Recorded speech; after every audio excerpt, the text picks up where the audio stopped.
A very warm welcome to you all. Warm welcome to our speakers joining us from around the globe, and to our guests who are giving up their time this evening, and preferably to be inspired by what they hear and what they see. So I'm Carol Edmondson. I have been volunteering with KaushalyaUk for the last 3 years now, under the guidance and head of KaushalyaUk and founder Ritu Sharma. And what is KaushalyaUk all about? Well, it's a registered not-for-profit community organisation to empower and uplift women. As I mentioned, the founder is Ritu Sharma, who is a women empowerment ambassador, and a lot of other things: a producer, a promoter, an entrepreneur, actor, wow. And an well-published author, best-selling author as well. So the idea for KaushalyaUk, the name is the name of her paternal grandmother, Kaushalya, and the idea is bringing women together of this world to find their own power and true worth. That was the idea behind Ritu setting up the CIC KaushalyaUk, to empower women, connect communities, raise awareness of issues that affect women. And the unique objective is not just to support those who are in dire need, but also to support women who are on a journey to create a life of fulfillment through their personal, professional, and financial growth. Projects include educational, personal and professional growth, health and well-being, financial education and entrepreneurship, workshops, of which there are many. So any of our speakers tonight, if you'd like to be involved in one of the workshops, which is coordinated by another volunteer, Zina Kula, then let me know. You have about 40 to 45 minutes to just run your workshop online, and many social events as well. So we have a social media presence, which includes a WhatsApp group, a Facebook group, and there's also a link tree which will give links to all of these different groups. All the recordings from both this event and the mixed event entitled Men Are From Mars are recorded and uploaded to KaushalyaUk's YouTube channel. There will be an opportunity, once all our speakers have spoken, to ask your questions. At the end, I will open the floor to Q&A. So don't be shy. Make a note of anything that occurs to you while our speakers are speaking. And then at the end, I will open up for Q&A.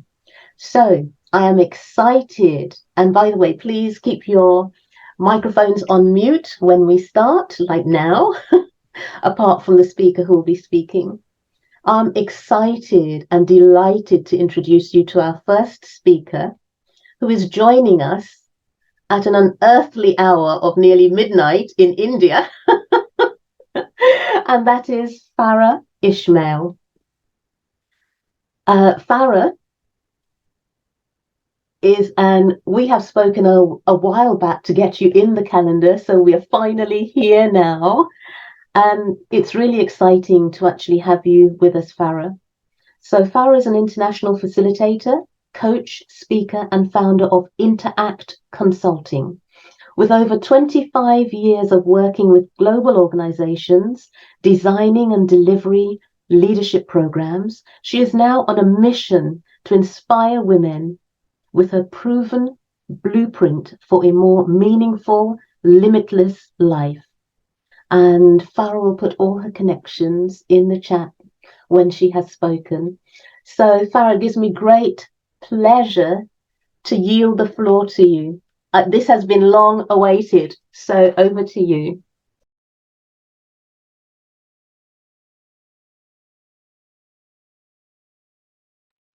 Thank you, Carol, and thank you, Ritu. It's incredible. We've had this conversation a long time ago, and it's okay. it on my tablet. I'm happy that we are speaking today and I'm connecting with all of you. So it's my honor to be here. And just wanted to say that I've been thinking about this beautiful community and thinking what I can offer. So I wanted to share a bit about, what really drives me and how I've actually created a life, reimagined my life. So I thought that might be helpful. So, I'm also very inspired by quotes, and one quote that really inspires me is life. One moment, Farah. Could everyone please mute your mics, please? Please, please, please. Let's see who's. Thank you. So life is a succession of lessons which must be lived to be understood. This is by Ralph Waldo Emerson. And many of us have heard, when I listen to that quote, it reminds me of how we live our lives. And many of us have heard ourselves say, someday, like one day I'm going to pursue my dreams. One day I'm going to live a life of courage. One day. I don't know if you relate, but that's something that I've heard a lot of. And it feels strange because it wasn't a long time ago when I heard myself saying one day I will choose to step away from a life that wasn't serving me. And for a long time, I never actually did anything about it. I was actually afraid to take a risk, and I continued to convince myself that I was trying. And at some times, I felt completely powerless. Like I didn't have a choice to imagine a life that I deserved. It also felt like a roller coaster, that I was on this roller coaster that was never going to stop. Now, don't get me wrong, I love roller coasters. I have this adventure in my blood. I love adventures, and I've been on many roller coasters in my life.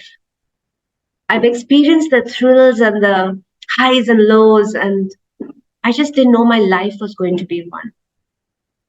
And I remember one such roller coaster. It was in Florida, the Space Mountain. It's an iconic thrill ride, completely in the dark.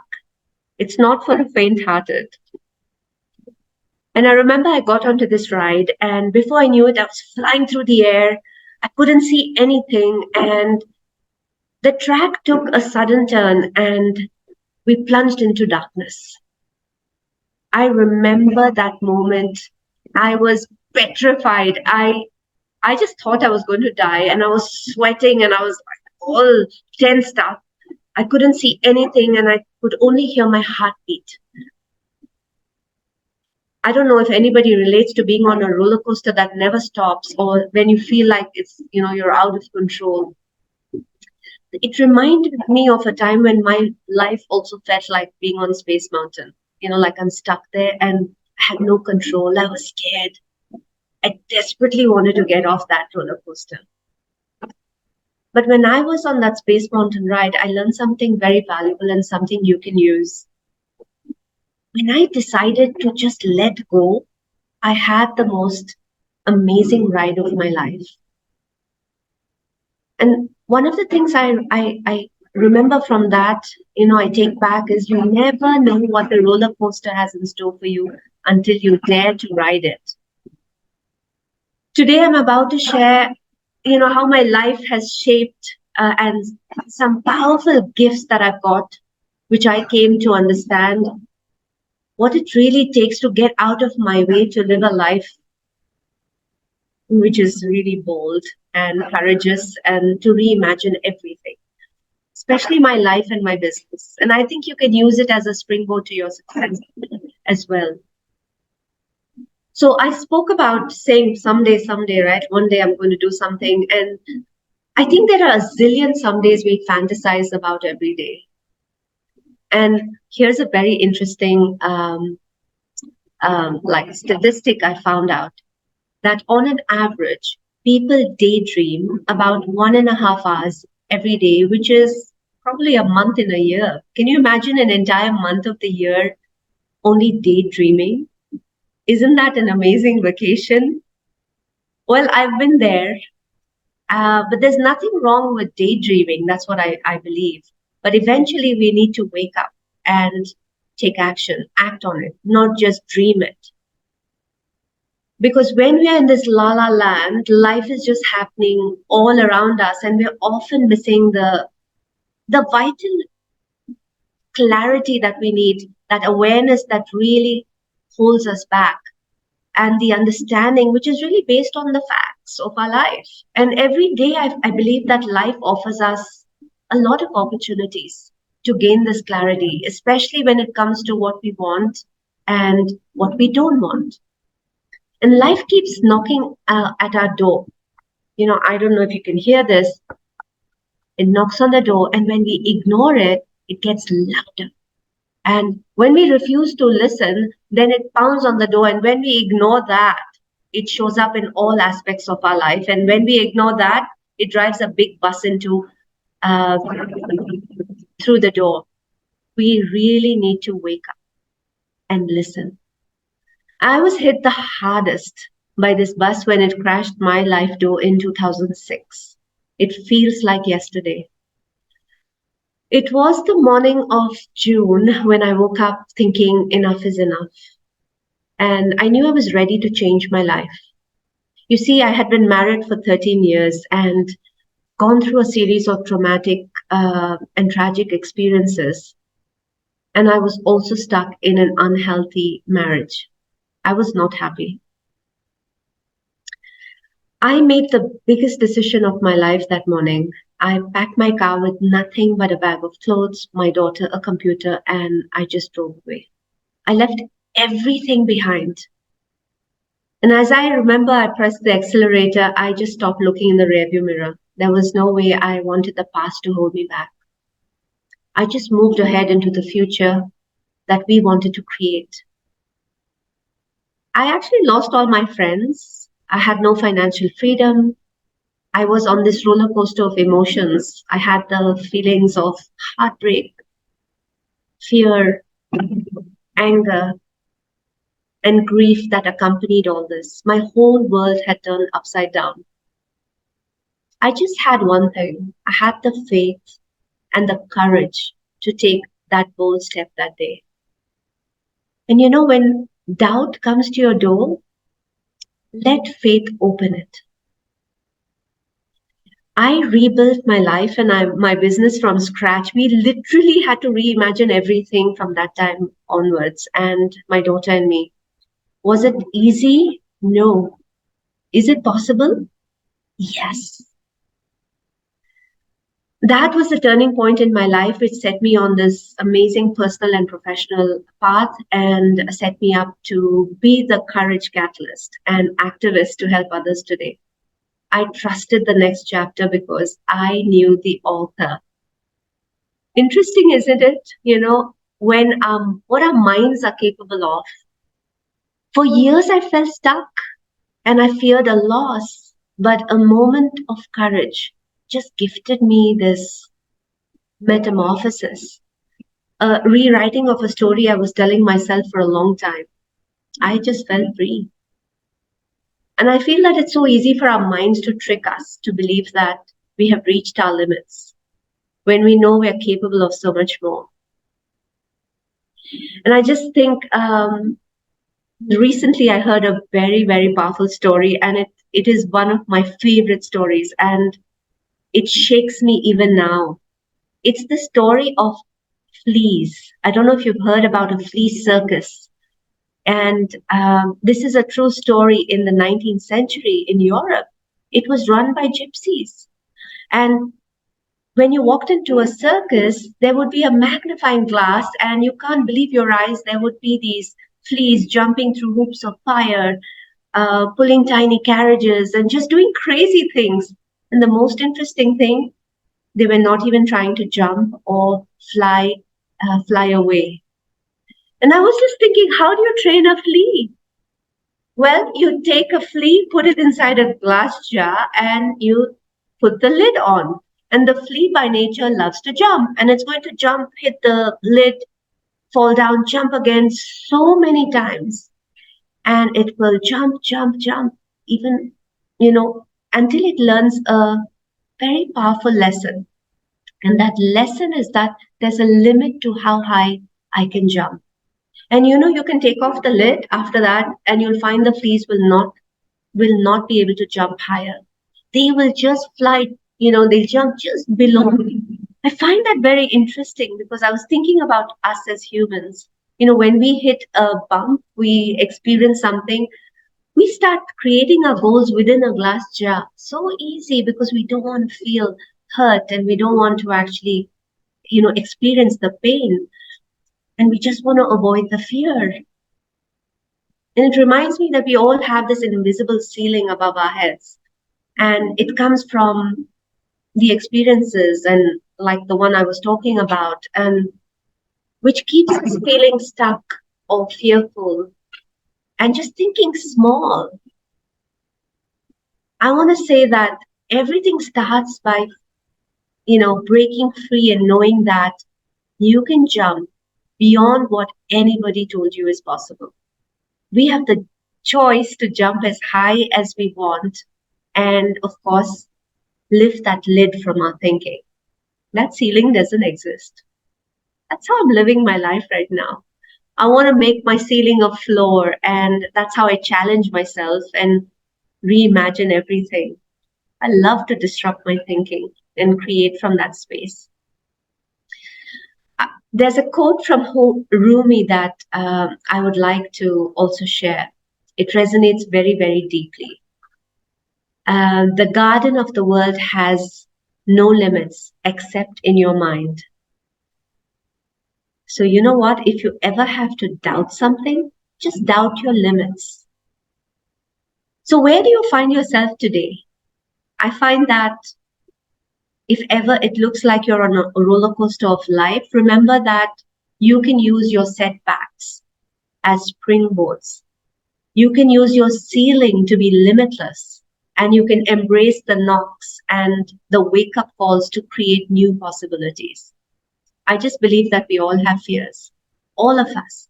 I used to call myself fearless para until I changed that to say I fear less. And I just believe that our fears can keep us small and keep us stuck. But I believe on the other side of fear is courage and freedom. Each and every one of us can actually access that. So I want to say that every time I face a fear, I acknowledge it and I just don't allow it to drive. I just allow it to stay in the back seat of my car or whatever I'm experiencing. So one of the things through all these experiences, I asked myself a few questions, and I think that's what shapes the way I look at life, because I believe that our mind is really powerful. It's like a GPS, it'll take you where you want to go. And so it's the kind of questions that I ask myself, or what I'm thinking, or the seeds I'm planting that enables me to create the future I want to enter. So some of the questions that are really help me to anchor into how I want to live my life is, who do I need to be to choose a life of courage? Who do I need to be to alter my relationship with fear?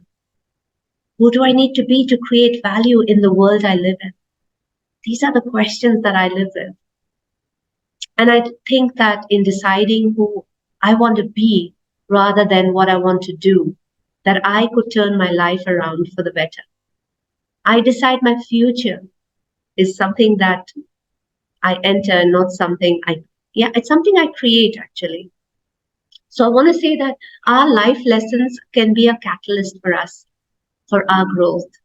And today that's the passion that I have to create everything that I'm creating. And I usually say that stop dreaming and start living your dream, and ready to be unstoppable. So I want to say that the exciting phase in my life right now is a phase in which I have gone back to school. And it's so interesting because I always say I'm learning till I die. And I'm 21 till I die. That's who I am. And one of the things I've created for myself is also changing one of my ceilings. At one point, I thought that my needs are limited. So, I'm okay with what I'm creating. And then I chose to disrupt that and join a prosperity school, a school that is for me to build a coaching practice that is prosperous, ethical, and sustainable. Because I want to create that legacy while I am making a difference, creating a ripple effect, transforming lives. And I think when you have a higher vision, you can live from that. So my vision is that I am here as I coach and I can partner with others, that I'm actually changing the consciousness of the climate of the planet. That's the higher vision I have, and I'm enrolled in that vision. So I'm creating from that space. So I want to say that it's an exciting space to be. I do a lot of creative work, which is unlocking courage to reimagine your life. And I'm just excited to be here to share a part of my story that really helps me to live big, dream big, and choose courage. Yeah. Thanks, Carol. Oh, wonderful. Wonderful. Yes. Live big, dream big, have that vision. Oh, my goodness. Thank you so much, Farah, for sharing with us. There's so much more to you. And I'm looking forward to getting to know you when you come to London again with Ritu, a day trip, Ritu. Yes. And I'm looking forward to that. I'm creating that already. I believe everything is a creation, and I'm creating that already. It's going to be incredible. And I want to say that I'm waiting to listen to the other speakers so that I can be part of the panel at the end, so that if you have any questions, I'm excited. I'm excited to be part of this. Thank you for having me. Excellent. Thank you. All right. So now, again, very delighted to introduce you to our next speaker for the evening, who is Kashawn Parker, joining us from Plainfield, Illinois, in the United States. And hey, Kashawn. So, Kashawn Parker, you're your business strategist. That's how she describes herself. Creating roadmaps that convert passion and desire into intentional, actionable steps for forward momentum and progress. She has a master's degree in business administration and a quadruple core energy dynamics specialist. Now, you'll have to explain that, Kashawn. She's also an award-winning international speaker and certified coach whose mission and purpose is to help others navigate their path to success. She specializes in helping new and aspiring business owners own their confidence and ditches the feelings of imposter syndrome that keeps them playing small or not at all. She works with driven professionals that have lost their way of creating their unique footprint of success. And I'm going to leave it there, Kashawn, and let you tell the rest. So the floor is yours. Awesome. Thank you. Thank you, Carol, for that wonderful introduction. And thank you, Carol and Ritu, for this amazing opportunity. I'm so excited for the conversation that we're going to have today. I want to start by saying to each of you, I want this to be an interactive experience. So for each of you, raise your hand or put a heart up if you would look at your life the way it is today and acknowledge that you are playing full out. That if today was all you had, you're doing the most with it.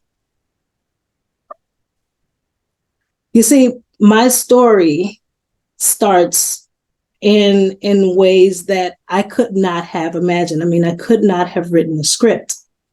But before I tell you the story, I want to talk a little bit about where I am now, because I'm proud of it, because I own it, and I know that I have done some serious work within myself to get here.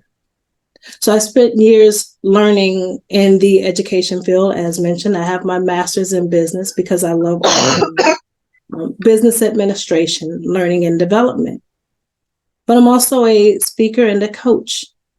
And that has become part of my life's work to operate in a field where I get to use my journey, my truth, and my story to empower other women, which is what makes being in this space so very special. But it wasn't always like that. I, up until 2020, did not have many degrees. I did not spend very much time learning, researching, or getting to know anything about me. You see, in 2016, I had an unimaginable experience to happen. In 2016, I found myself widowed and a single mother, left to figure it out. And when I had looked at myself in the mirror, and I looked at that version of Kashan, I realized that I didn't see a lot. And it was one day where I was sitting on the bed and I'm in tears, and I'm frustrated, I'm angry, I'm all the things, I'm scared. And my children look at me and they say, well, Mom, what are we going to do? And it was then that I began to realize I get to walk out. I get to create something here. And so what did I do? I took part in learning to rediscover, reinvent, and craft who I wanted Kaushalya to be.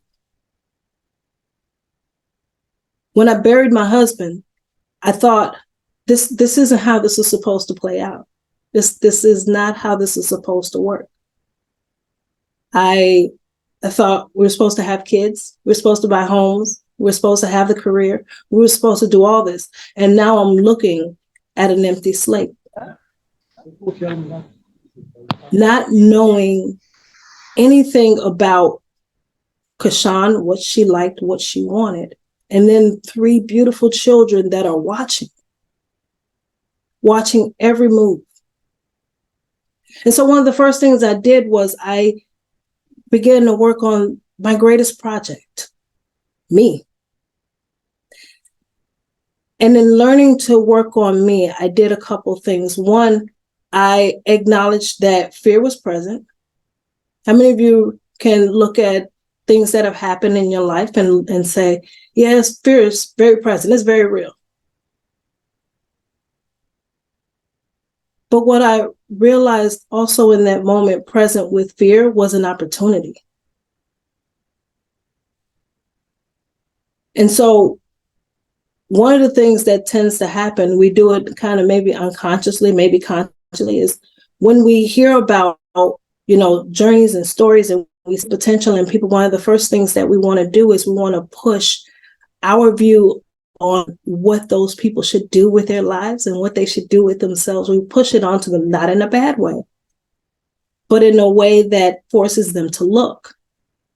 And so out of the gate, immediately, everyone would say, oh, Kashan, you have got to talk about grief. And when I looked in the mirror and I thought about it and I tried it on and I said, grief. No, there's something else here.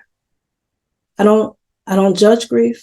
I have a fond respect of it. Many of you that follow me, if you have not already, I invite you to. I have a very close connection with grief. I respect it because I understand that it is part of the inevitable. But no, that wasn't where I wanted to go. So there's something about life. And so every day, I put my hand on my heart. There's still time. I still got work to do. What do I want to create? And that's the thing that I began to ask myself. You see, rather than going down the road of managing and mangling the effects of grief, I thought, there are billions of people on the planet that are just existing. My husband was 34 years old when he passed. My mom was 32 when she passed. My dad, 38. And it was those moments that I said, no. If this life is all I get, if this is all that I have, what do I want to do with it? What do I want to create? And so the second half of my life has been to create something unimaginable, to create something unrecognizable, and to pull as many as I can along with me. So my movement, my passion is to get in a room with women like you. And when I look at you, I want to know, what is your thing? Not for the sake of what the world wants you to create, but what do you want to create? Ladies, I can tell you all that life is going to keep doing life. The more of these conversations you attend, and I've watched a couple of recordings, the theme is always the same. There's an event, there's a choice, and then there's action. And so if we get stuck in the event, then we miss all the beautiful things that life has to offer. We miss all the things that come on the other end. Now, I'm going to brag a little bit here, because being a single mom, I have 3 beautiful children, all of which are exploring their path, their purpose, what they want to do. Entrepreneurship is a discussion in our home. So is college. But whatever it is, I tell them the message is to find your heart, stick in there, create your thumbprint. Each of us have one. And this world is so big, it's so full that each of us gets to leave a mark. What do you want your legacy to be? What do you want your movement to say about you? What do you want to create? And so I built Next Step Forward with that mission in mind. I created an avenue of partnerships with women where we begin to do the work to unpack and really tap into developing the woman. Behind all the accolades, behind all the success, let's develop the woman. Let's have her look at her. And for the first time, what I'm finding is many of these women are forced to look at themselves. See, as women, we look at everybody else, and they're beautiful and they have wonderful things. But what about you? What do you want? I had one woman to tell me, she says, nobody has ever asked me that before. Nobody has ever taken the time to have me sit in a space and look at what I want. I hear stories of domestic abuse, of child pornography, of widowhood like me. I mean, the stories are endless. What I'm learning is on the other side of that, the most powerful ones are the ones that take those and they build them into their life's work. They build them into their purpose. They build them into their passion. They build them into whatever it is they want to become. The number one question that I'm asked, how? How do you do that? How do you get to a space where you are creating as opposed to just becoming and being at the effects of life? And I say the first step is allow yourself to be just where you are. No judgment. Each of us has something that has come up, and be it in our control or out of our control, the reality is it's here. So look at it. And then you ask yourself, what is it that I can control? May not have been able to control the circumstance, may not have been able to control much about what has happened, but what is in my control? and start to look at what you can do gradually. It's a needlepoint movement. And each of you that are coaches and speakers and things like that, you can attest to that. It's a needlepoint progressive movement where you've taken these things and you decided what you want to do about it. So then after that, the tendency then is you're going to get scared. If you're really reaching for something, fear is going to be so prevalent. It's going to convince you that, nope, this doesn't make a difference for anybody. Let me stop now. Let me turn around. Don't go over there. No, I'm going to look like a fool. And I suggest to you, I offer to you that in those moments when you feel that fear, embrace it and go. Start walking into it, tap into it, lean into it. Understand that the fear is a signal. It's like a bat signal that something unfamiliar is on the other side. And that's what I teach. That's what I knew that I wanted to create. I didn't want people to look at Kaushalya and have her this wonderful coach, this profound speaker, this amazing woman without understanding the journey. Because I think it gets misleading when we look at amazing women on the other side. We fail to understand that it cost them something to get there. They had to get in the ring full on with fear every single day, in every single way. And I'm going to tell you, it's creative. Fear shows up in the most unimaginable ways. And you go, oh, I see you. There you go. This is teaching me something. But I commit to you that every time you do, every time you decide to embrace it just a little bit for what you can handle and do it anyway, life unfolds for you and offers you amazing opportunities.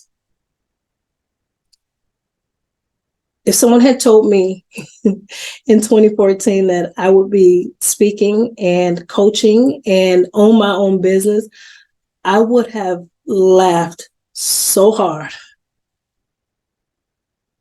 because I didn't identify with that woman. And now what I'm looking at is the woman that was there before, that was just going through life, constantly being knocked down, constantly having to rebuild, constantly having to start over. And I'm looking at her and she is unrecognizable. Because I look at her as this courageous being. And she is masterful in her craft. And she constantly accepts the invitation to do more, to be more, and to show up. I had a lot of different thoughts on how I wanted to approach talking to you ladies today. And one of the things that I was going back and forth on was how much did I want to give and how much did I want to expose and how vulnerable I wanted to be. Because part of our demeanors as women is we're super powerful. We are super courageous. And while all that is true, the true beauty is in when you get to strip all that off and say, here I am. Here I am in full essence. I was afraid. I cried a million nights. My kids watched me fall, stumble, hurt. And now they're watching me stand and take charge and lead. And not only do it for me, and not only do it for them, my umbrella has expanded in such a way that there's a nation, there's a tribe of women that says, I can do it too. I can do it too. I always say, there is always an end date for each of us. There's an end date. We don't know when that is. So why not make the now count? Why not make the right now matter and just decide, just commit that whatever it is you do, you're going to do it to the best of you. And if you can't do it for you, if you're like me, I couldn't do it for me at first. But I had 3 little faces that were the most beautiful faces, and I let them be my armor coat until I could stand for me. And I know that, this talk gets kind of heavy, but I want it that way. That's so intentional. Because I think for so many of us, we put on this facade like things are okay and we have it together. I have it together. I have a lot of things together, but there are also things that I don't. And so this invitation, this talk, this conversation is just for each of you to look at you and see what gems is life leaving you and offering you an invitation to do something with it. And you don't have to do the familiar. I think that's the true point of what I'm sharing here. It doesn't have to look familiar. For me, my familiar is grief. Everything makes sense for me to talk about grief. I choose life. Everything about me is about life. What's yours? What do you want to create? And make sure it resonates with the true essence of you. Because that's where the beauty is. That's where the power is. And that's where others begin to take a seat and they want to learn and indulge and hear and be present with you. I hope that this conversation has provided much delight and joy. But most of all, I hope that it has served as confirmation for each of your journeys to push forward with everything you got. Put your hand across your heart, listen to that beat, feel that pulse, and understand as long as that thing is going, you got something to give. The world is waiting. What do you want to do? That's my time. My goodness. You got me going at some point. Gosh, Sean. I was welling up. You lost your husband at an early age. At his early age, you lost your parents at their early age. And to see what you had to push through, oh my goodness. There'll be lots of questions in the Q&A. Oh my word. Thank you so much for sharing your heart, for sharing your life with us. Okay, deep breath. All right, and it gives me equally great pleasure to introduce you to our next guest, our next special guest, someone I know very well, Raquel McCartney, joining us from Birmingham, United Kingdom, as opposed to Birmingham, USA, for short. Yes, joining us from Birmingham in the UK. Who is Raquel? Well, she is a conceptual, multidisciplinary artist over the past 20 years. She has exhibited and performed work worldwide, often incorporating social and spiritual themes in her practice. She currently is studying an art psychotherapy diploma. I think I need to water. Yeah, diploma at a London institute through a diversity scholarship award. As a host and curator of the Acts in Christ ministry, Artists Creating to Serve in Christ, an artist ministry that seeks to encourage creatives in their practices and their faith in God since 2021. She has also been a founder and coach of Mamma Mia, Ministry of Modern Mother Art, Message in Action, since 2020, which is an evolving app helping clients seek their purpose-driven life and higher calling in Christ Jesus. Her upcoming book, Kids and Art and Loving God, The Purposeful, Driven Single Mother, informs and inspires her online webinar coaching business. The platform assists mothers to use their creative abilities to turn their own online business to turn into their own online business.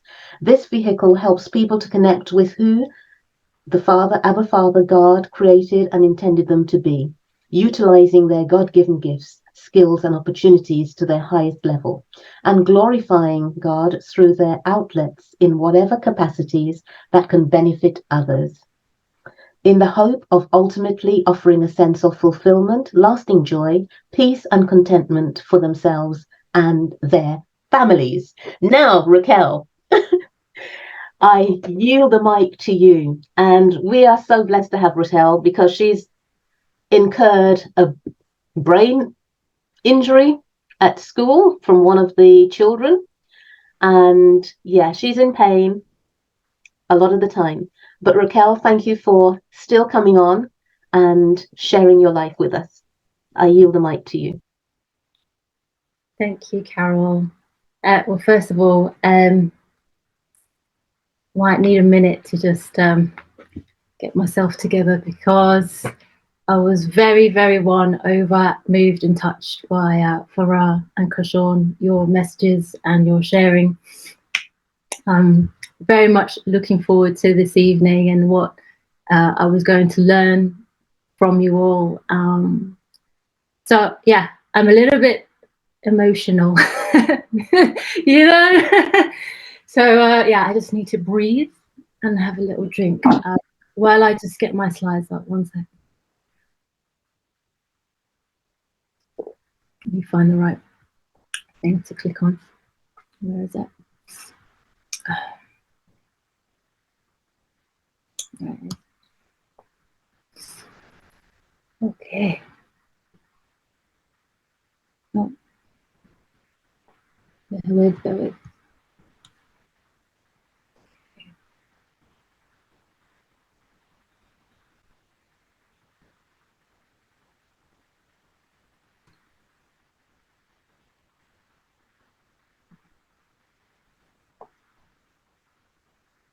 Okay, can you all see this? Yeah. Yes, we can, Raquel. Okay, good. Wonderful. Right. So firstly, thank you, Carol. Thank you, Ritu, for having me on this panel and this very special platform that you host for your wonderful mission and your objectives, and to impart wisdom and love and all things good that Kaushalya stands for to people and to myself. So I know Carol from church, as she mentioned, and I met Ritu earlier this year as part of a women's event. And we had such a blast there, having tea and drawing flowers and talking. And I just remember thinking, Ritu is such a wonderful and bubbly woman. Just in the very little time she was able to share, I thought I must get to know this amazing woman. And very clearly, you know, from what Carol has shared about your life and your achievements, you are an inspiration. So thank you. Right, I'm just going to dive into my sharing now. So this works. Yeah, I'm going to show you a few slides on the kind of work that I've made as a young student. So I am an artist, a conceptual multidisciplinary artist, and I've been practicing for like 2 decades now, which is crazy because time does really fly. And this installation here is called The Agendas, and what it is conveying all the happenings around the tsunami that happened in 2004. And it looks very clerical. We've got about 12 laptops surrounding this stage, and the PowerPoint on those laptops each triggers a news report from around the globe around that time. The center speakers are the actual news reporters' voices reporting from the actual situation from which the crisis happened. Now, it is a really relevant work, even though it was made back then in 2005. because we see all the impact of global warming today. And it's just really interesting how news from the developing world can be received from like the West, and how we can be engulfed by news in the day-to-day, that it can be a bit overwhelming. So my works tend to convey messages that are important, socio messages, things of the everyday, how they affect people. So I was very much into my sculpture and installation back in the early days of my art learning. And this is called The Dive, AWOL Dive. The studios I was in was called AWOL, which is another word for like crazy. And in a way, so those little boots there are my legs, and I'm acting as a bit of a contortionist. And you might wonder, what on earth are you thinking, woman? Well, I was inspired to dismantle these objects sort of in a, maybe there's something psychologically deep going on there. And yeah, I was a bit of a hoarder, so I collected quite a number of filing cabinets. And the idea being, I would try to get in and out of every filing cabinet from top to bottom to back again, and recorded this. And as an ethnic minority, I'm British Asian, I also wanted to look around the ideas of what a woman faces as an artist, the struggles, the challenges that one may face in the day-to-day life. And obviously getting stuck in one or two of them meant that I really needed to find a way to get out, because no one was going to come and save me. So even though it may have taken 20 minutes and a few scars, I found a way. I look back on this and I sometimes think, oh my days, what were you on, girl?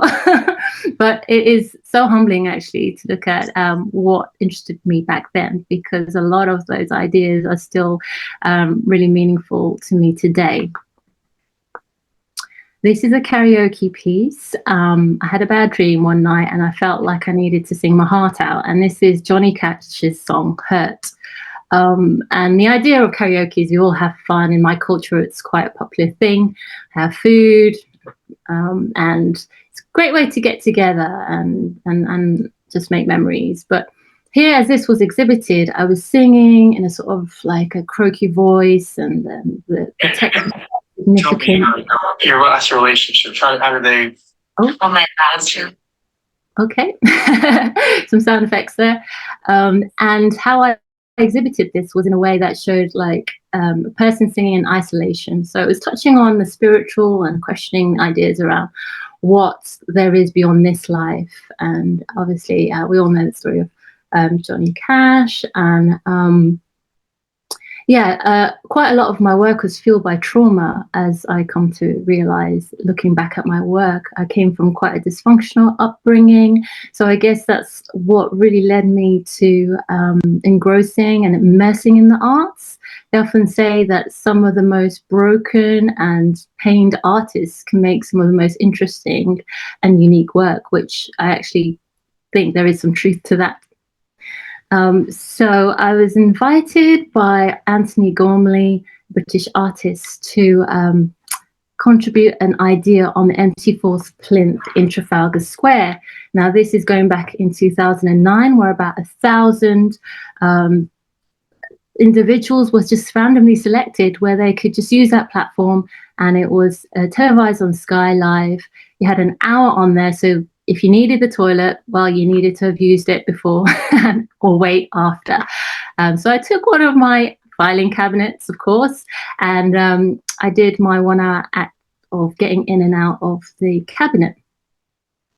And the whole idea around this was to sort of question what the monument stands for. And for me, I wondered why there weren't enough female statues, female monuments, and in celebration of women's identity, cultural background.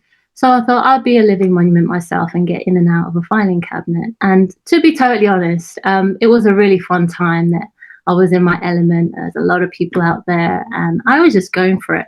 At the time, I had hyperactive thyroidism, so for me, it was a great way to really test my limitations and see what I could accomplish in this performative artwork.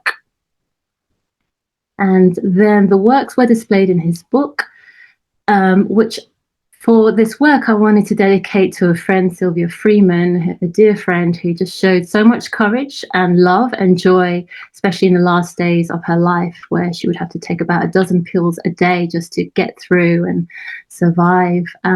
So she was very much confined to her bed. And the verse I have here is taken from the book of 2 Corinthians 4:16, which says, "Therefore we do not lose heart, though outwardly we are wasting away, yet inwardly we are being renewed day by day." And I love this because it really sort of lifts the human spirit, because we all go through struggles in whatever shape or way or capacity. But inwardly, if we can, look to or connect to our faith, for which I'm a Christian, knowing that God is there to help us through our most turbulent times can be really comforting. And so the description here around inspiration taken from my childhood experiences, for example, playing hide and seek, I find that a lot of my work kind of identifies with my childhood. So it's really great in a way to be able to connect with your child self or your child artist, because there is a child in every adult, in every human being that just wants to be playful, and sometimes that innocent and kind of experimental side to us can actually reveal so much to us in life. Fast forward, here are my beautiful children, my cheeky monkeys. I'm crazy about them and they make me crazy too. So Asia here, she is now 13 in year 9. And Levi, he is 11, starting his secondary school. And I'm dead proud of them. I believe that through my creative journey as a mom, which I've had to fight for, has definitely affected and resulted in their creativity, in their journeys and in their identities as well. So for Asia, she's very much a drama queen, a painter, and Levi is more sort of gravitating to like Minecraft and Fortnite, so the sort of virtual architect and comedian, shall I say. To the left here is a sketch which embodies me with my toddler daughter. At the time she was 3, and Levi, who was 1, and certainly breastfeeding my son and trying to chase my toddler around was very challenging and exhausting. And I remember like trying to drink a cup of tea hot was never going to happen until maybe they started primary school, because that's how life was as a mum. Like, it's all consuming.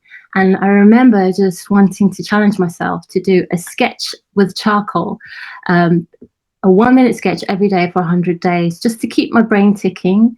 Because I certainly felt like, I don't feel like I have time to make art anymore. I feel like I've lost my creative identity. I think I was definitely going through a phase of feeling blocked as an artist, as a creative.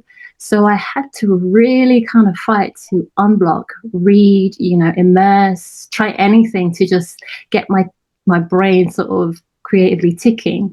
And so I was really proud to then collect 100 drawings, which I displayed, and I will never sell, no matter how much anyone pays me for them, because they are not like screenshots or selfies or pictures that are so easily taken these days. They're actual drawings that are happenings of such a time that I will really not get back.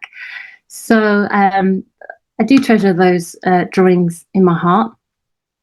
As not long after that, I was able to attend a pop-up art school called Cannon Hill Art School, which was just local to me in Birmingham. And there I met a really wonderful artist, Cornelia Parker. She's quite renowned here in Britain. And as a mother, she was sort of speaking on how, you can make work anywhere, even from your kitchen table, which gave me a lot of confidence and reassurance. So I thought, right, okay, I'm just going to create with what I've got and the time I've got, if any. So day by day, it was kind of like a rehab, trying to figure out and fight for my creative identity. So here at the Mac Birmingham, one of my first group exhibitions, we have a large photograph there at the back of a scene where I'm actually making the work. It's called Cam Stroller, mother pushing a double buggy with a camcorder, an eye gaze level of a mom, a toddler and a baby at the back. And then when that footage was recorded, we then created the videos strapped onto these plinths on these monitors and showed them side by side. So if you were at the preview nights then and the place was heaving, you might have actually been recorded. And it's a metaphor, really. So this is controller and strapped in, and it's this idea that in life we can feel strapped in sometimes, as like Farah explained, you know, in the roller coaster, it just takes you wherever. But as an adult, we have a certain eye gaze. As a child, we have a certain level of eye gaze. And even as an elderly person, where, you know, we sort of get shorter, or we could be in a wheelchair or confined to our bed, we have different levels of perspective of seeing the world. And that's really what the message is about. And here we have my kids just probably looking at my work thinking, what on earth is going on, Mummy? Okay, it looks fun. But can we trash it now? And more projects started opening up to me, which I was really humbled and grateful for. At the Tate Liverpool, there was a project which was to challenge the thinking around how, if artworks were all deleted or erased or washed away, how could we carry on the story of carrying on that narrative? So I picked a work by Hans Hacker. It's a condensation cube, which the condensation was sort of controlled by room temperature. So like a metaphor of society where, say, the government can have its authority upon the NHS or education, pensions, you know, just every day at large, basically. I then decided to take on the appearance or the nature of water, which is condensation, and dance around in jerk movements, like sporadically, and with a theme of Tai Chi and yoga around the room, which was very fun, very abstract. And once it was finished, it was quite funny that my kids were sort of copying Mummy. And we got Levi there lifting his leg up and Asia doing a bit of yoga. They probably had no clue what Mummy was doing, but they thought, oh, you know, isn't this hilarious what Mummy's doing? Let's just copy her. So I very quickly figured out that, you know, our children watch us to the T, and sometimes we don't even know it. And so this has definitely taken me down a journey where I've discovered many things whilst collaborating with my children in the day-to-day. I took a picture of my children running down a hill in Wales, and this is a timeless piece, and it won an award through the Founding Museum, and it has many connotations around, you know, I don't know, fleeing from war, or just even running for the sake of the fact that kids just want to play and discover and make memories. So yeah. This picture is very special to me. On the right here, we have hand plaster casts. So me and my daughter clenching our hands, and then my son in sort of prayer form. And I was asked to do a project for mothers and daughters at Birmingham Museum Art Gallery and Icon back in 2016, actually. And it was a really powerful event where mothers and daughters came from all around the UK, where they were plunging their clenched hands together in alginate. And then once they took their hand out, almost like how you, the process of how a baby's kind of removed from labor, you then pull the void with plaster. And then once it's set, you can actually peel the alginate off. So people then took their buckets of sculpture home, peeled the alginate off, and it was like a Christmas present or a gift that they could uncover of a timeless moment where they will never have that same hand as the size it was or the wrinkle it was, ever look like that again. So yeah, that was a really kind of cherished experience.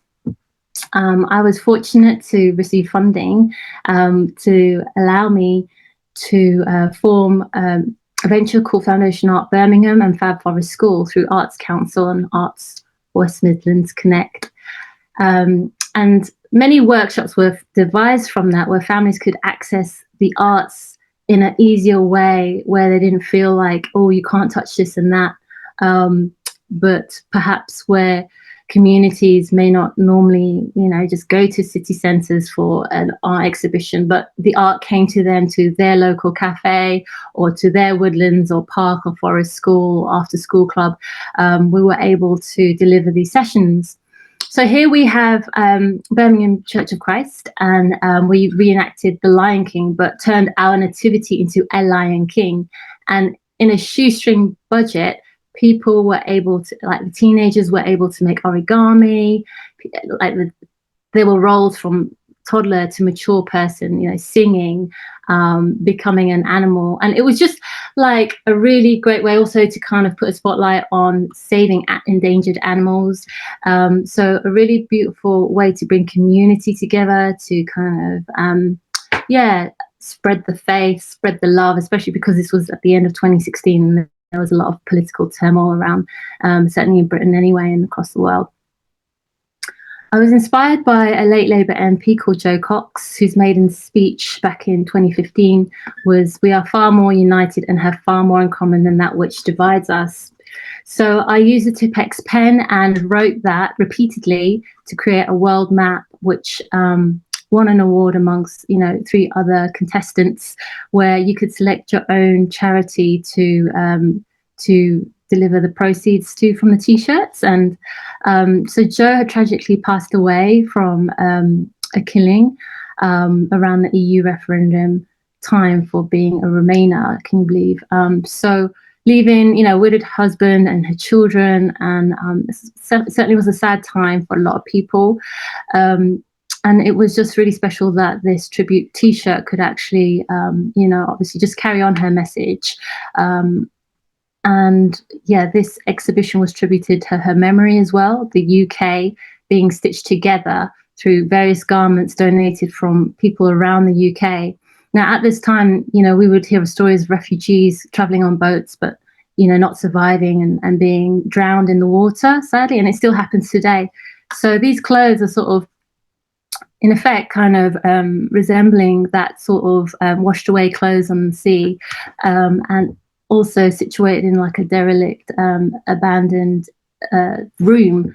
Now, these were stitched with like pins that had glow-in-the-dark beads on them. So when you turn the lights off, because the beads were charged by the electricity, you would see these glow-in-the-dark little tiny little circles that were sort of reminiscent of fallen stars from the universe.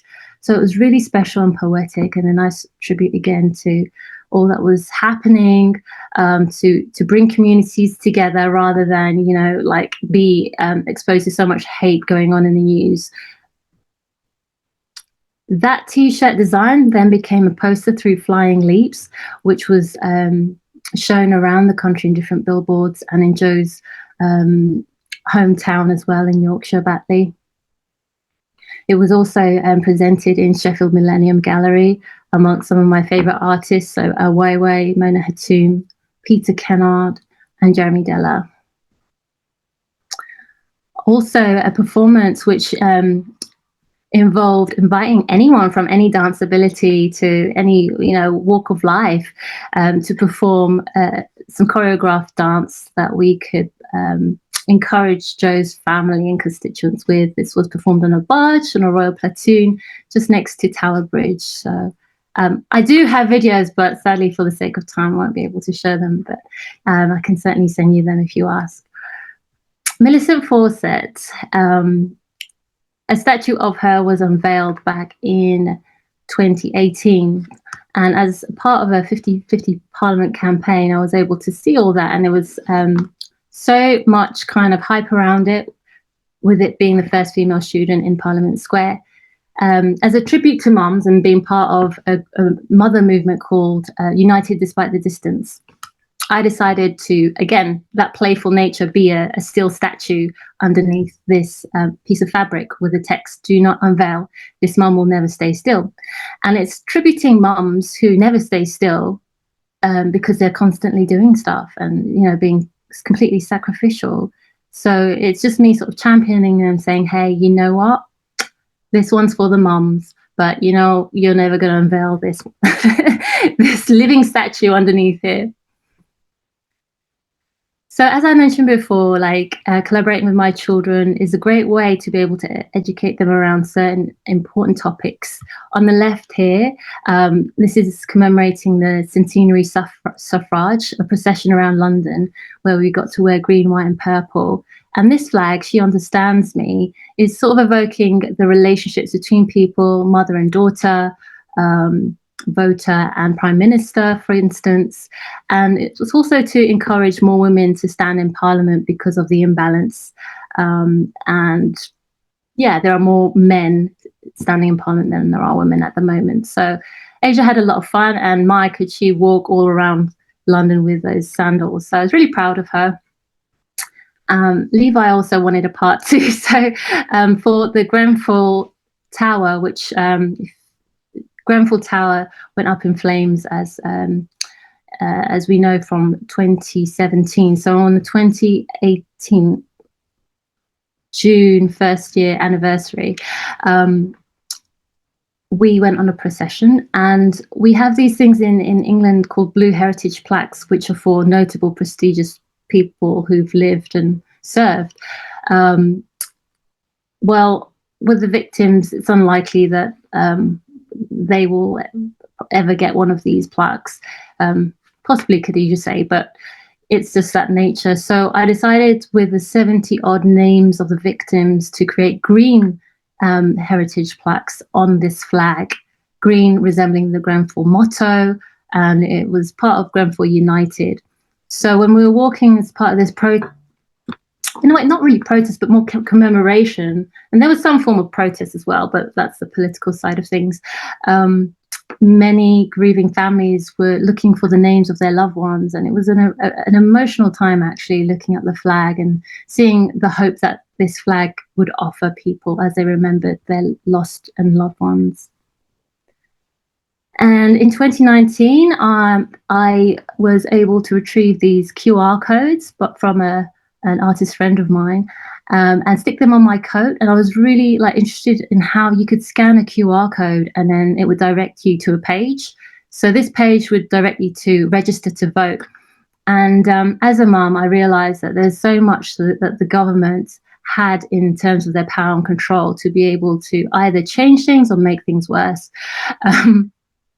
So yeah, through this, I was able to engage and have a lot of conversations with different people around London without being biased to any political government. And so it was a really nice way to connect with people as a walking artwork where people just hovered their phones around me to register to vote.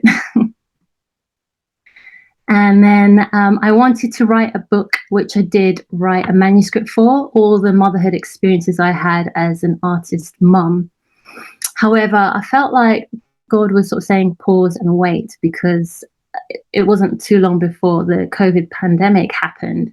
And it was like I needed to really just watch and observe how life was going to evolve and change, because it very much did. And to this day, we're living in hybrid. And as we know, COVID is still around. So will we ever, settle into a new norm? Who knows? But we are certainly trying to figure things out. So Mamma Mia stands for Ministry of Modern Mother Art, Message and Action. And it was just lovely to kind of focus on moms and try and connect with where they are at and what their dreams and hopes and passions are, what their gifts are. Here's my friend here, Annalise, who's smiling after a long day with 3 kids that she was trying to get to bed. And so I just was really overjoyed to be able to spend time with women, serve them in these ways. Here's me trying to make my own face marks. Again, a paraphrase text of the Jo Cox maiden speech. There is more that unites us when COVID-19 divides us.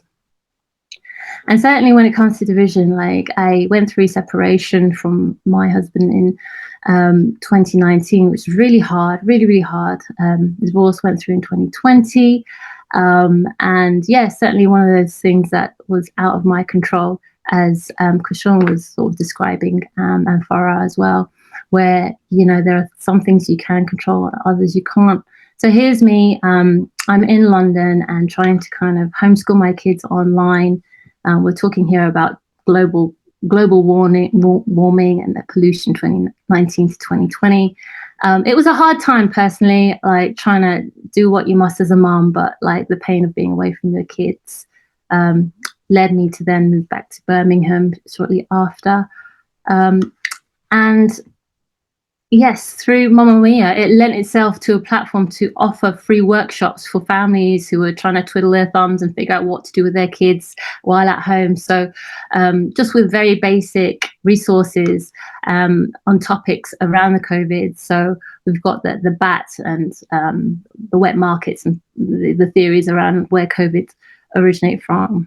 NHS, the rainbow, the Thursday clapping nights, and the creatures, the animals that suddenly showed up because the canals of Venice were clear and clean again, and looking at artists like Jeff Koons and Anthony Gormley and Jackson Pollock. It's just great ways to be able to engage kids and encourage them to learn about, you know, the current happenings. So my friend's daughter here, we created a hugging machine. This is called Where There's a Wall, There's a Way, which depicts how very difficult it was for a lot of families who couldn't just simply hug their relatives at the time. So this has got some forest school themes to it, and you know, string and some plastic sheets. And when my kids and I were reunited, it was great, and they were definitely very game to support this work. Yeah, obviously, like a lot of political themes came up throughout COVID times, certainly the Black Lives Matter protests in UK and US, and tributes to George Floyd, and yeah, the Beatitudes passage here at the back of my T-shirt. Yeah, I definitely immerse myself in these things because they're important. And this is a statue of mesh and wire that I managed to piece together, where we actually kneeled on the rows to commemorate victims to injustices that happened back then in 2020. Yeah, certainly difficulties did strike at the time where I was nearly homeless, ended up in supported housing, and yeah, was struck in poverty. I had to really figure out my entire life, going from a stay-at-home mom and trying to devise ventures to make, you know, some part-time living and contribute to costs. But then, you know, yeah, having to like just rewire everything. I remember like having to go to food banks, and either I could really just go downhill or figure out like, okay, what am I going to do with my day to day?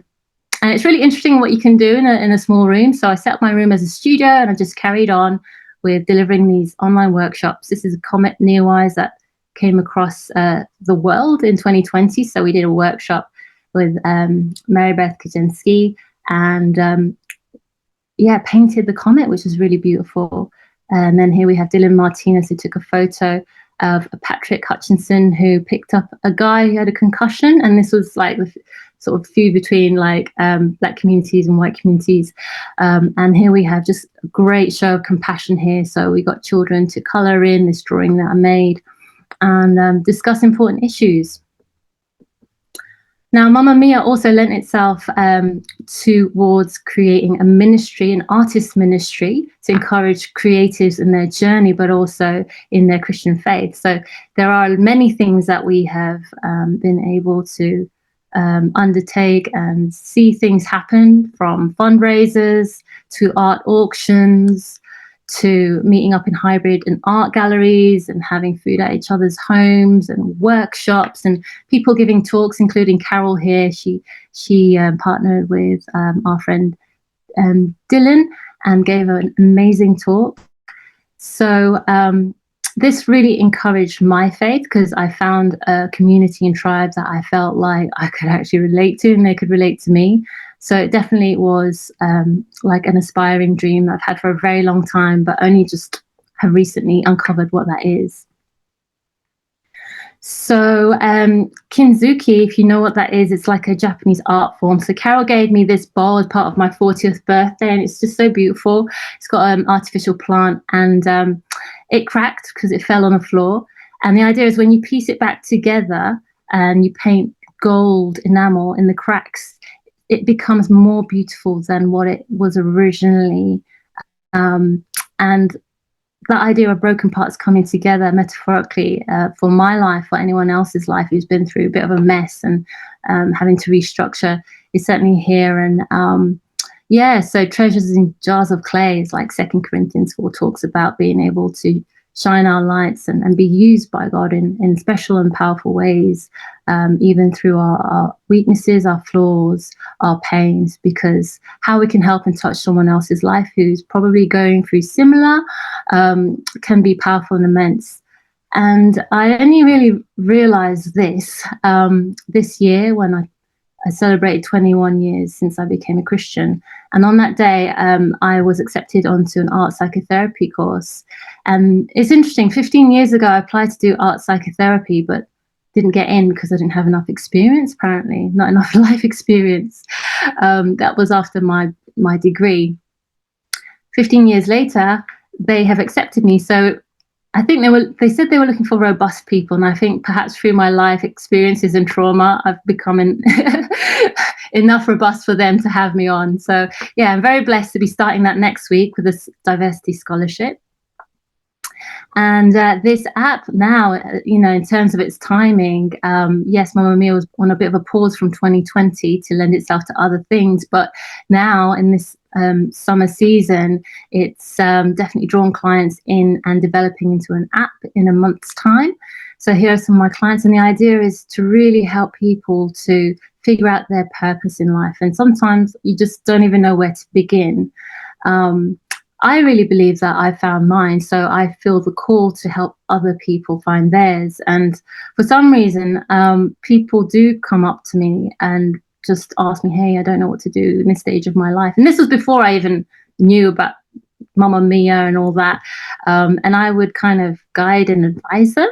So I believe it's a gift God has given me. And what I do is I sketch some flowers and brainstorm. People tell me about themselves and I ask them questions. And it's really helping them to kind of figure out their authentic selves upon their gifts, their talents, their enjoyments, their passions, what they did as a child, what they were inclined to as an adolescent.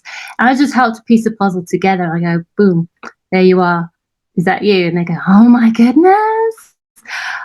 It's really exciting and very revelationary. So we're excited about this.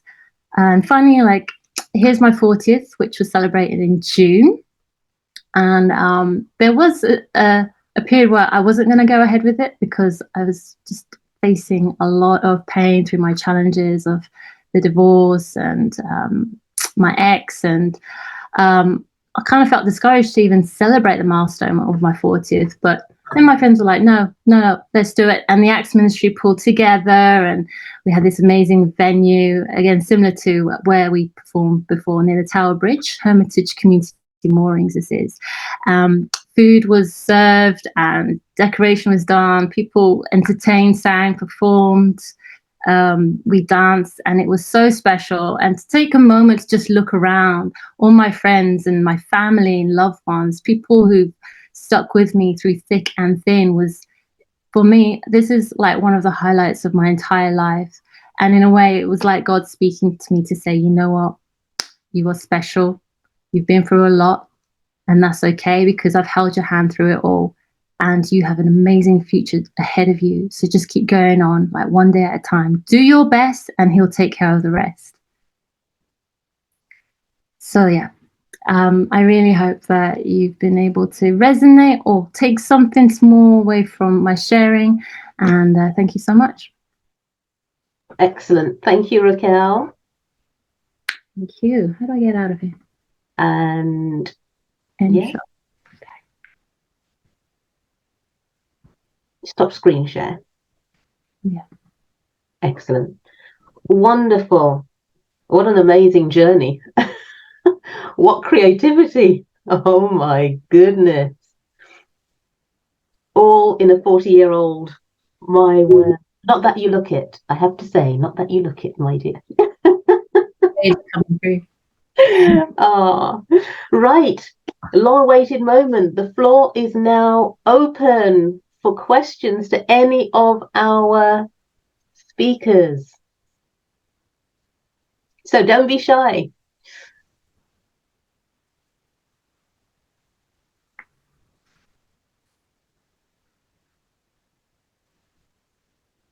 There's been an overload of inspiration, Yeah, I can Karen. certainly say that. And just from 3 speakers, oh my word. It's been Seriously. beautiful. Wonderful, really wonderful. Ladies and gent on board, please ask whatever you'd like to ask our speakers. Please. Yeah, Jay, go on, please. Just raising my hand as the only gent here. Thank you for acknowledging me. Good evening, ladies. I'm Jay, a friend of Ritu's. Yeah, so amazing sharings, such powerful, deep stories. I was really inspired by each of your sharings. Raquel's artwork, so cool. Kashan's experience, that was really touching. Like, it's so great to see you guys, you ladies here online sharing, empowering stories. So yeah, I had difficulty clicking each of your links. So I don't know if you're in Itu's WhatsApp group, but it'd be great to be able to have the opportunity to click on them after this Zoom has ended. I don't know if anybody else had that issue, but I certainly did. Yeah, that's it really. Thank you very much. And I look forward to, following up on your links and connecting with you, some of you on LinkedIn as well myself. Cheers. Thank you, Jay.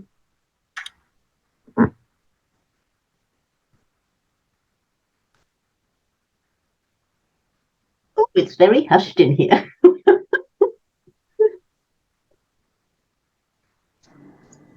Yes, good evening, my sisters. Hi, Georgia. Hi. Yes, I can say I'm actually grateful for being invited to this talk. It was brilliant and well organized, and I've enjoyed. Yes, and I've learned a lot about courage. I don't know whether I am not courageous or I am just easy or I've got this challenge of being, but not knowing what I want to do or which of my talents to actually choose. Yeah, I am gifted in cooking. I work as a chef, and also the other natural talent that I have is art. I can sketch. Oh. I also crochet. I can crochet. And what else can I do? Okay, when it comes to crochet, I can also do the sewing. Okay, with the sewing, I don't really like it that much. I know how to do it, but I don't like it that much because I'm scared of needles, needle pricks. And I could also do some fashion designing. But when it comes to crocheting, I would start a thing. I would have an idea of what is it that I want to crochet. When I've already started, another idea comes into my mind. Then I undo the whole thing and start over again. The next thing I've wasted the whole time. And I can go without even having something complete, some complete project. I suppose until we find our true calling, Georgia, we will all kind of bump into everything that we love and like and are capable of doing. So I'd open it to any of one of our speakers if anybody wants to take this question on and help Georgia with it, please. Yeah, because really, I've got so many unfinished projects of crocheting. But as for cooking, my profession is I work as a chef. That one, yes. Sure. However, when it comes when when I know from work, I've got a lot of spare time, a lot. That's why sometimes I ended up having unfinished projects and stuff. So I need help. I would love to share on that. You remind me a little bit of my son, who will do a really beautiful drawing, and then and I would go, "Wow, Levi, that's amazing! Look at that!" And then I'll turn around, and he'll just scrunch it up and throw it in the bin, and I've gone, "Why have you done that? Why? Get that out of the bin!" And I'm on, taking it out of the bin, trying to press it out and like put it on the wall, and he's like, "Oh no, I didn't like it, or it wasn't good enough." And I think somewhere along the journey, he's probably learned that there's a standard where his drawing has to meet a certain perfection or level, and probably at school in a way.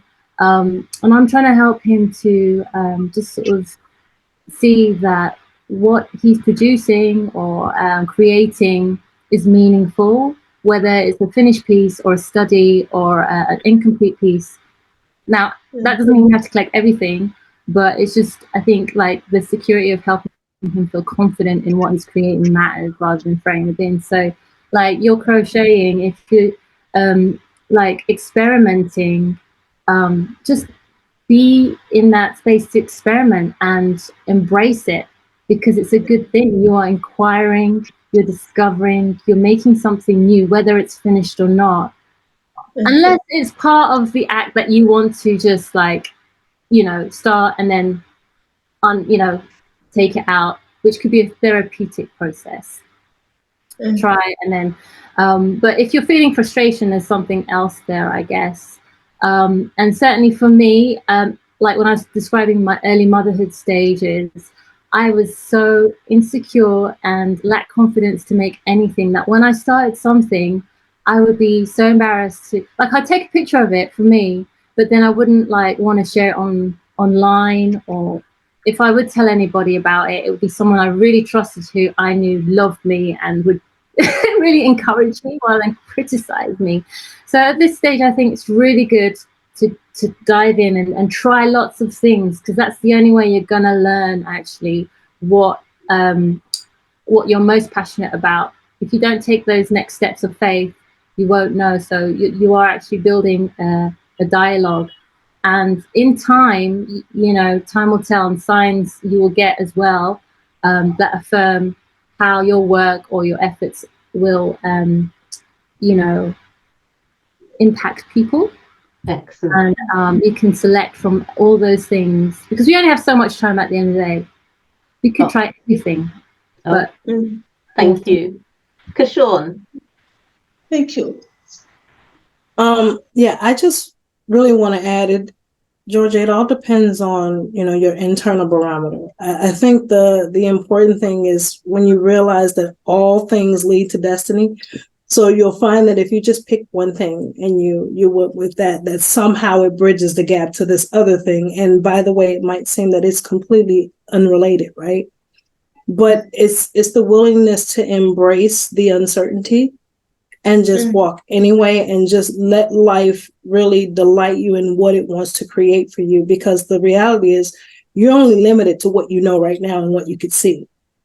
And so perhaps, all of these opportunities are, positioning themselves as invitations to just pick an olive branch and take it and start, and then see what you create from there. Thank you. Hey, Charlotte. Hello, thank you so much for everyone sharing. It's been absolutely lovely evening. I've got sort of questions for, it's probably for Kaushalya and Farah. It's because I think as when you run a business, you go through this roller coaster that I know Farah was talking about in the beginning, and sometimes you just don't really know what direction to go. So my question is sort of what top tip, so I'm going to go to Kaushalya first. What top tip would you sort of give about when you said, what do you want to create and what was your legacy? When things were really tough and you kind of thinking, gosh, I'm doing all of this, I don't really know what direction I'm going. Where would you say you would kind of find a direction in that way so you can stay in your lane and move forward? Great question. Great question. I think for me, I had to learn to embrace where I was being offered an opportunity to, just not have it all figured out. I'm a huge thinker and I love learning. I love exploring. And so part of me wants to have the A to Z, right? And so what I learned was just in the idea of creating, I got to take a step back into not what would appease and please everyone else, but what was my heart telling me? What was it that I wanted to do and to create? And I didn't have I didn't have any answers. All I knew was that I wanted to create something. What I could see clearly was a blank slate. And so I just took that and I used kind of personal and professional development as my anchor, because those are the things that spoke to me on an internal stage. And so once I kind of leveraged that and I thought, okay, well, now what is it that I want to create? It became less about the what, if you will. It really became less about that and the idea that I was constantly being mesmerized by all of the opportunities of things to do. And I'm still creating them to this day. It's just right now I see it as, oh, that's an opportunity. That's something too. But I always check my internal barometer. So I'm not just picking and pulling. They are things that really resonate from an internal space for me. I hope that makes sense. Yes, it does. Thank you so much. And yeah, Farah, I want to come over to you because you had a lot of, courage to just drive away on that day and drive away from your life. I had a similar experience after a 25-year-long relationship, and I felt a massive relief, and then came that fear. And I have done a lot of personal development since then, but I think sometimes you feel it's very easy to go back into that fear. And I wanted to ask you what your top tip is when you're kind of feeling that is reaching back into you and you don't really know what direction to take. Thank you for sharing that. And yeah, I think you're talking about courage. You've demonstrated it with your experience. Top tip. So when I think about what really helped me to walk that path and to stay, so initially, when you do that, I was like this superwoman. I felt like I didn't want to take any help from anyone. I have a very generous family, and for me, I was like, I needed to do this alone for a long time. I continued to suffer. Like Byron Katie says, suffering is optional. And I didn't understand that. So I wanted to be on this lone ranger, I wanted to do this. And I think what shifted for me was this thing that you're not meant to do this thing called life alone. And while I had all that support, I was not able to see it. I just had armored myself so strongly that I needed to do this alone. So I guess I've had to go through that journey. But when I was able to really seek support, and it started with somebody I love, my sister, one of my sisters, I absolutely love her. And I think that gave me the confidence to work through everything. So I feel that it's important to have one voice somewhere, that voice of compassion. either you create it for yourself or you have someone. So I'm also a fiercely private person. And so that used to also add to the challenges, because I want to be authentic, and then I'm also hiding. So I guess the fears, all these are really us not wanting to show up. And so when I was able to unpack all that, I found that I was able to navigate this. Every time a fear came, I could talk to someone who I love, this voice. So I would say that could be one, that don't do this alone. And that's what served me. That's lovely. That's a great top tip, because I think a lot of women, and I'm guilty for that as well, thinking that I'm superwoman and I can do it all myself, and you shouldn't have to do it on your own, and it's very easy, because I still have that fight and flight. Every time something happens in my relationship now, I want to just run, because that's my feeling, and my first feeling when fear comes in is not about what to do, it's just run away as quickly as possible. So I think a lot of people will resonate with that. I would like to add there that for a long time I believed that all the things that I've experienced. So it wasn't just. So it was a long time for me. It was 13 years, and it was a combination of other things, like losing a child to leukemia, and it just went on and on, going to court. I mean, I had everything to manage, and when I didn't do enough reflection, I kept sharing the story. It's usually our stories that define us, right? And the story was that I pressed the delete button and I just wiped this out. Actually, no. Recently, I've been doing some work with Byron Katie. I did not. I really learned how to. It wasn't delete. I was really able to look ahead and change my thoughts. And my thoughts are something that they create my reality, and I changed those. I didn't stay in the suffering. I chose to look ahead, and that's how I live my life. I'm always looking ahead, and I believe life is amazing, and I'm this little tiny dot in this universe here to make a huge dent and make a difference, one person at a time. So I guess that's another thing that I realized, that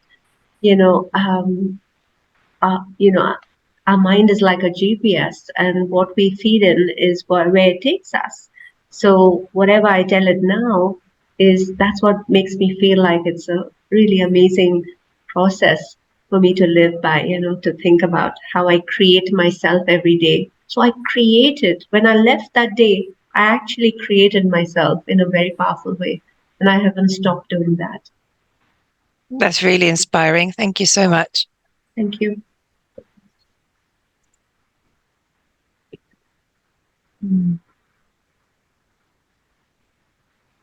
One of the things, Kashan, that you... Thank you so much, you guys. Oh, Julia, lovely. Yes. Awesome. Hi, I'm partial deaf.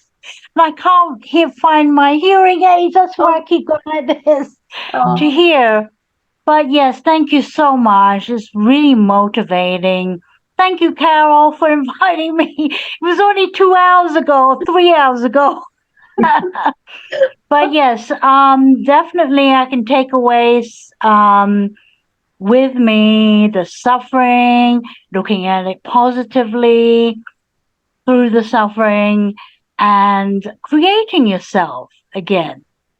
Yeah, that's very important. I'd given up. And I went through a trauma which made me look at myself. So everything can be looked at positively. You just have to find it. So thank you, Carol. Thanks for inviting me. I am so pleased that you got something out of this, Julia. Yes, so pleased you got something out of it. Yes, thank you. Oh.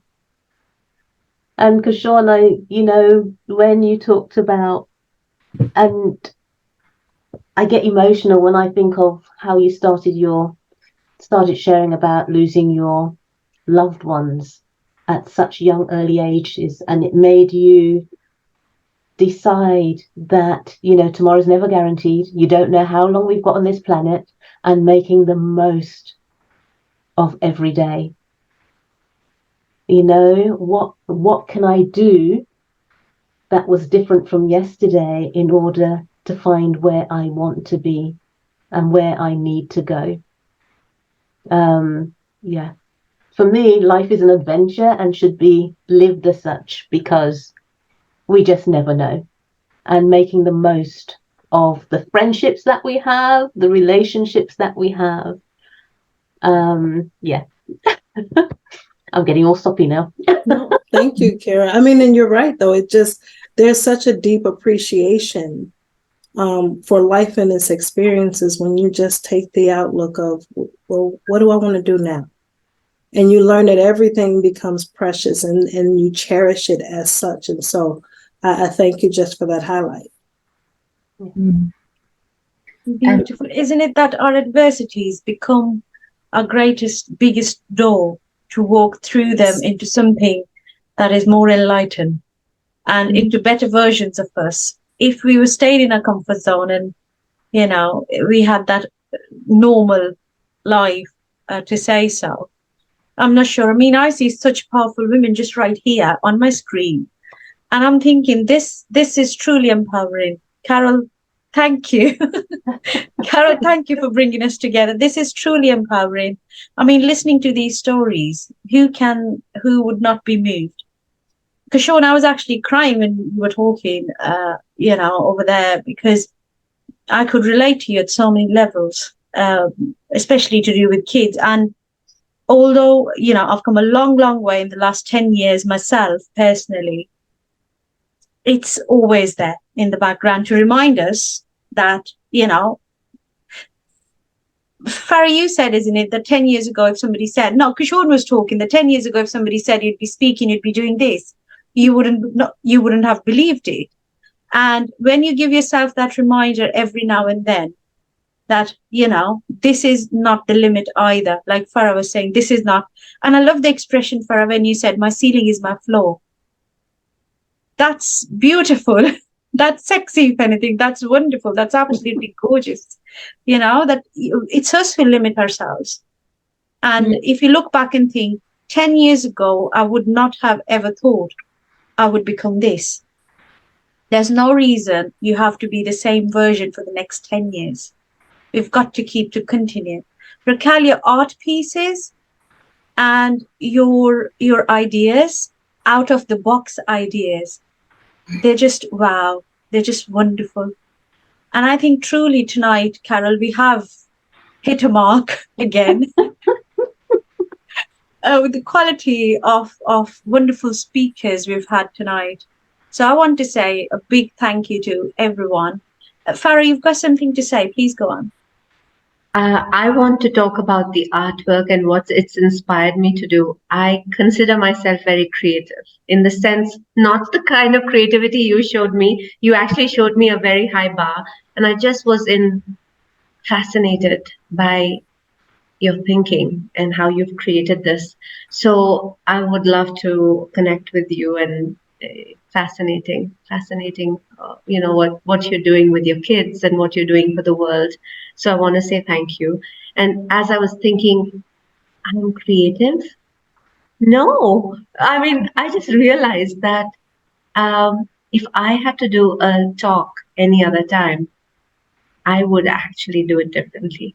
Because when I look at my life and there are such beautiful memories that have shaped me, I would probably pick that up, you know. And so I was thinking, my God, I have to look in my life.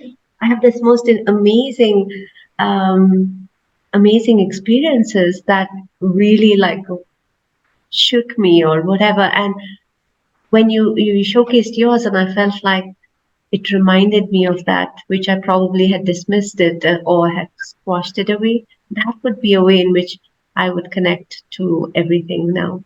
So I want to say that you're going to see a different, anytime I present, it'll be different. Thank you. Thank you. You inspired me to be more creative. Awesome. Yeah.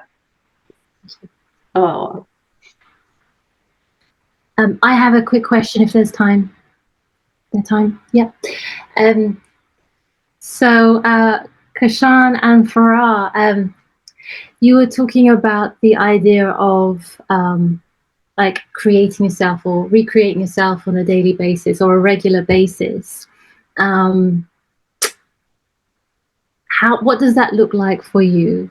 As a visual thinker, like I like to see things, put things together in a collage, but is there a process you use? Do you write things in a, when you say that, how does that work for you? Yeah, that's my first question.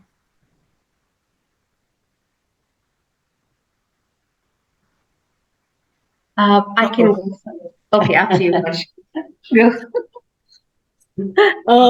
So Raquel, I will say I carry the belief that at any point in time, life is always showing you. It's showing you reflections of you. And so when I look at, just kind of recreating or creating, I'm looking at the version of me that's present. And, it was a series of things. So there was a time where I went into deep journaling to rid myself of the thoughts and the things that were coming up and to validate my own feelings. And then I went into a period of where I knew I needed help. And I think that was like the most profound period throughout the entire journey was my willingness to raise my hand and say, I'm stuck and I don't know what to do. Because it was in the partnerships where I got to not only look at my own reflection, but see how my image was showing up in my world among other people. And so that partnership is where I learned how to dive deep into personal development, challenge my beliefs, challenge my thoughts, challenge the way that the world was looking at me, because all I saw was death. And I did not want to see that. I thought there are certain things that are inevitable, but there are certain things that once you create them and you pick up the brush and you begin to just make things happen, that's where the beauty is. And so that was my challenge to my coach. I'm like, how do I create something? Here's my story. Here's what I have. I know that's there, but I want to create something out of this. And it was in years of just purging, accepting, and then really taking the leap to say, I'm going to just step out here. I'm going to step out and try this thing and see how it works. So a lot of experiential learning involved too. But it's gradual steps. Amazing. Thank you. Can I share something? I think it's the most exciting thing that's happened in my life since a year and a half. And before I share that, can I share a few lines the way I create myself? Yeah. I call it my document. And this is declarations that I live by. And there's a process to do that. So I'm just going to share a few of them. I am quite power and I positively impact everyone. I'm grace, I'm courage, and I shine my light to illuminate others. I'm fully anchored in my enoughness. I renew myself every day powerfully without fail. I choose to be me, and that's where my power lies. I create from the unknown. By the way, I'm the wealthiest woman in the world. I'm unlimited beyond measure. Nobody is worthy of my judgment, especially me, and everybody is worthy of my respect and love. And these are just a few of the, it's called the document, which I have, I speak it into existence. It's just a part of it.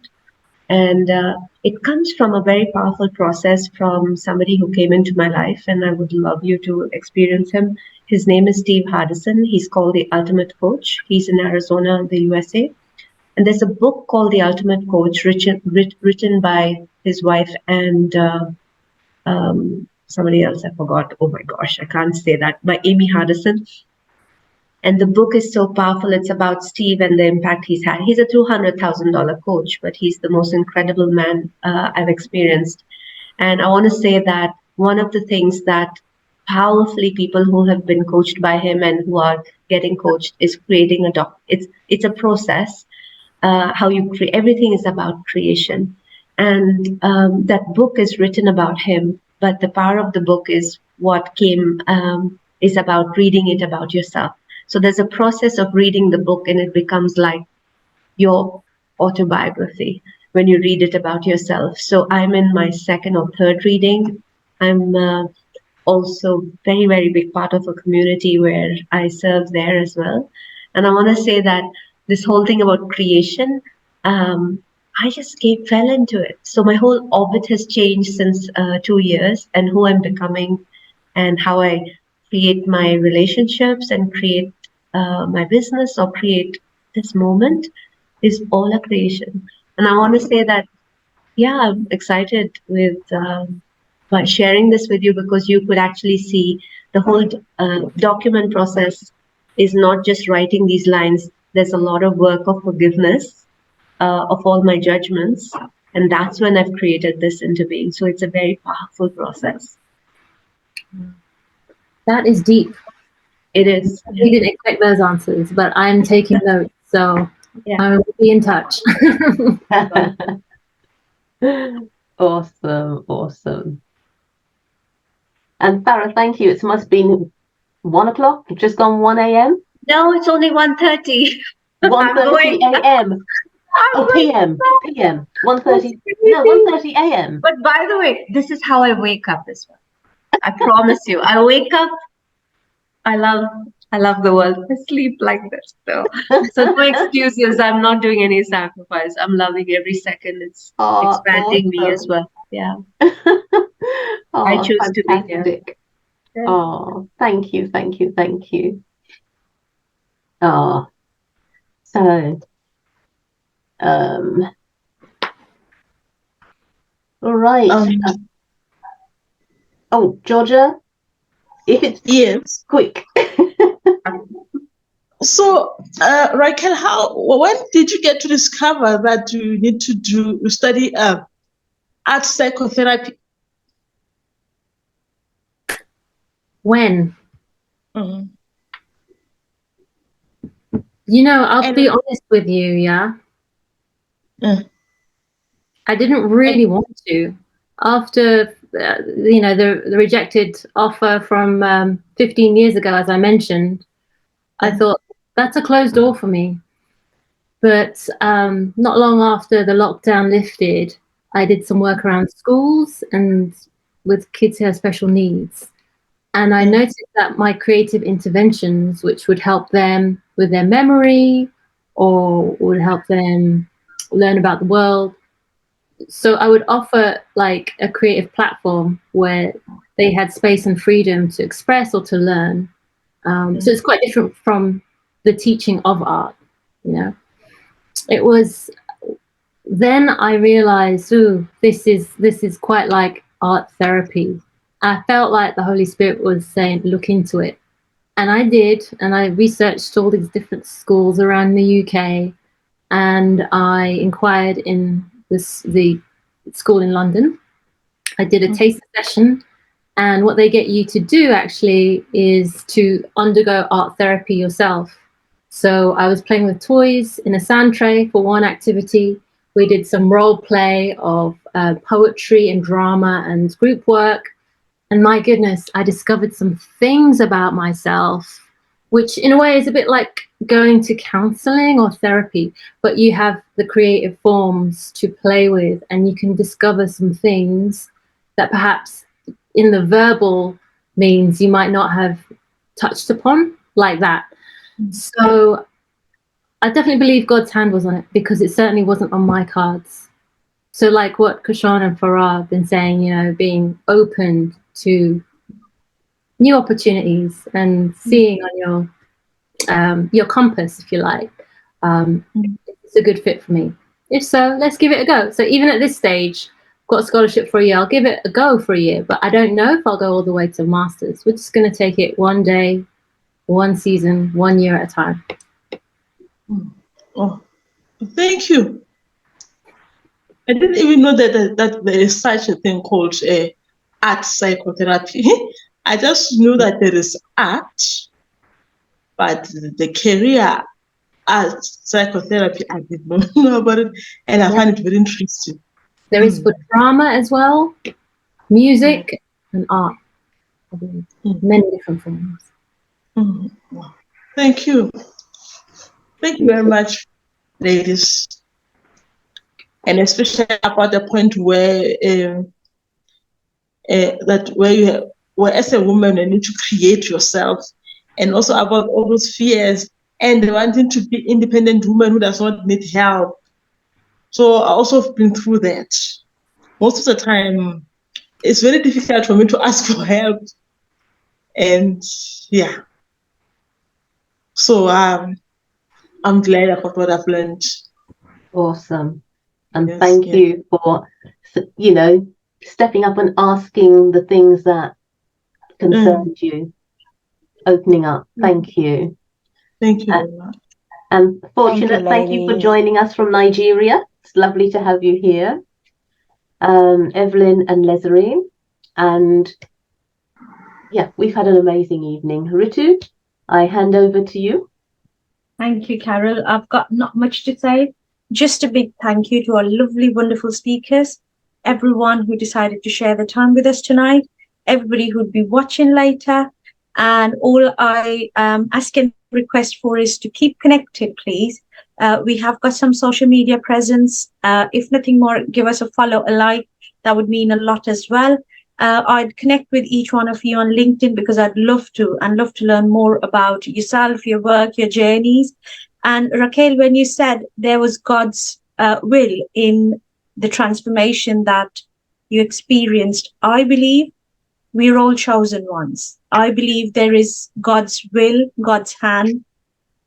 When there is such chronic transformations take place, when you think you can't make it, you're in a dire situation, and then it happens. And then it happens in a way that it can never be reversed. And I totally believe there is God's will in there. We are not capable of recreating ourselves at all. So thank you very much for sharing your wisdom tonight, ladies. I'm very grateful for your presence. And Carol, thank you, my darling. I'm so grateful for your contribution, for bringing us all together, for spending all the time making this happen. Thank you, thank you, thank you. Have a wonderful rest of the evening, ladies, or day, wherever you are.